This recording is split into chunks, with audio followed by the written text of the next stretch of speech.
बिस्मिल्लाहिर्रहमानिर्रहीम, अस्सलाम वालेकुम। देसी टीवी यूएसए के साथ मैं हूं दानिश मलिक। आइए नजर डालते हैं अब तक की खबरों पर।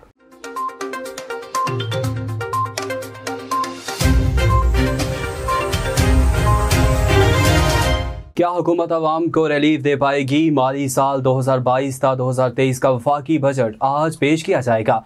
वफाकी हुकूमत नए माली साल 2022 था 2023 के लिए वफाकी बजट आज जुम्मे को कौमी असम्बली में पेश करेगी, जिसमें दरपेश मुल्की और बैनुल-अक़वामी मंजरनामे के तनाज़ुर में माली और ज़री इस्तेहकाम, खसारे में कमी, बरामदात में इजाफा और दरामदात के मुतबादल मुकामी मसनूआत की तैयारी, कारोबार, सरमायाकारी में आसानी और ज़राअत के फ़रोग़ पर तवज्जो मरकूज़ की गई है। वफाकी वज़ीर ख़ज़ाना मिफ्ता इस्माइल तकरीबन 9,500 अरब रुपए का बजट आज शाम 4 बजे कौमी असम्बली के इजलास में पेश करेंगे।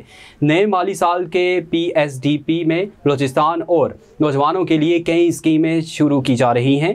हायर एजुकेशन कमीशन के मनसूबों के अलावा वज़ीर आज़म मेरिट बेस्ड लैपटॉप स्कीम का भी आगाज़ करेंगे।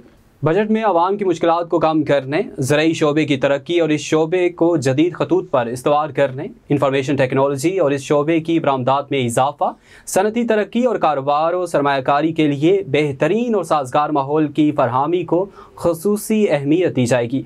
मालियाती इंतज़ाम इंसराम को मजबूत करते हुए बजट में इक़्तिसादी इस्तेहकाम और नमू, गैर तरक्याती अखराजात में कमी, मुलाजमतों के मौक़े में इजाफा, अवाम दोस्त पॉलिसियों और मुल्क की समाजी और इक़्तिसादी तरक्की पर तवज्जो मरकूज की गई है। पाकिस्तान की मारूफ शख्सियत डॉक्टर आमर लियाकत हुसैन का सफ़र आखिरत शुरू हो गया। तदफीन आज नमाज जुमा के बाद अब्दुल्ला शाह गाजी मज़ार के अहाते में की जाएगी। डॉक्टर आमर लियाकत की साबका अहलिया सैयदा बुशरा ने ट्विटर पर लिखा कि आमर लियाकत हुसैन की नमाज जनाजा आज बाद नमाज जुमा दोपहर 2 बजे जामिया मस्जिद अब्दुल्ला शाह गाजी क्लिफ्टन में अदा की जाएगी और वहीं मज़ार के अहाते में उनकी तदफीन होगी।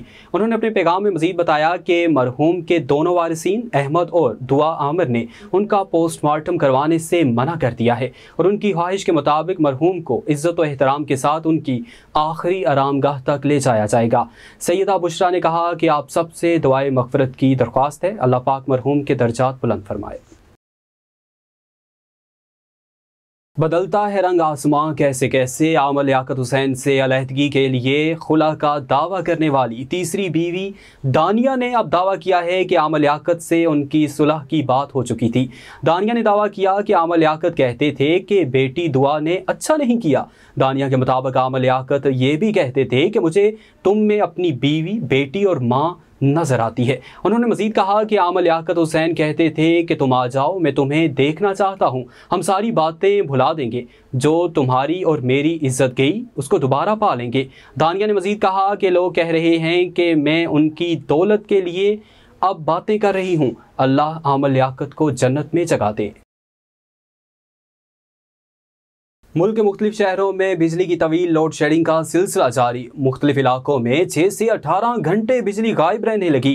अंदरूनी सिंध मुख्तलिफ शहरों में भी घंटों बिजली गायब होने से शहरियों को शदीद परेशानी का सामना है। कोयटा में 8 से 10 घंटे बिजली गायब रहने लगी, जबकि बलूचिस्तान के देही इलाकों में लोड शेडिंग का दौरानिया 20 घंटे तक जा पहुंचा है।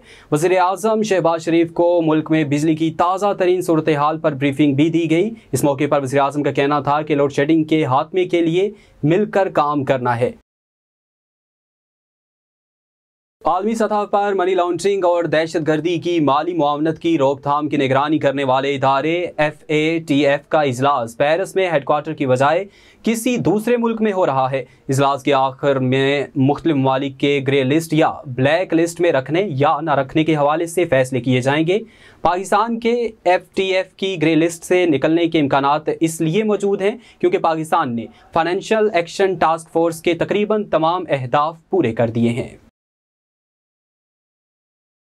रूसी सदर व्लादिमीर पुतिन का बड़ा ऐलान, कहा कि अगर रूस के खिलाफ पाबंदियों में नरमी की जाती है तो वो यूक्रेन की बंदरगाहों से अनाज की बरामदात की इजाज़त देंगे।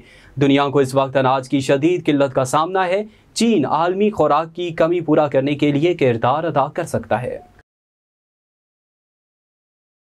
अमरीकी ऐवान की स्पीकर नैन्सी पेलोसी और अधिकृत डेमोक्रेटिक रहनुमाओं ने प्रेस कॉन्फ्रेंस की, जिसमें अजीम मुतबादल नजरिए की मजम्मत की करारदाद का ऐलान किया जा रहा है, जिसमें यह दावा किया गया है कि सफेद फार्म लोगों को दूसरे लोगों से अलग किया जा रहा है। Thank you for your tremendous leadership in making this day possible when we will pass this on the floor. Thank you, Mr. Hoyer, for making it possible so soon. This is a call to racist violence on their part. So two things I want to say, and again, I'm honored to be with all of the parties here, our caucuses, families of victims of violence and the rest, as well as our colleagues with important legislation. The combination of this replacement theory advocacy. अब तक के लिए इतना ही। मजीद बाखबर रहने के लिए देखते रहें देसी टीवी USA या फिर विजिट कीजिए हमारी वेबसाइट www.desitvusa.com। इसके अलावा क्लिक करें हमारा लिंक ट्री और सोशल मीडिया की लामहदूद दुनिया को देखें।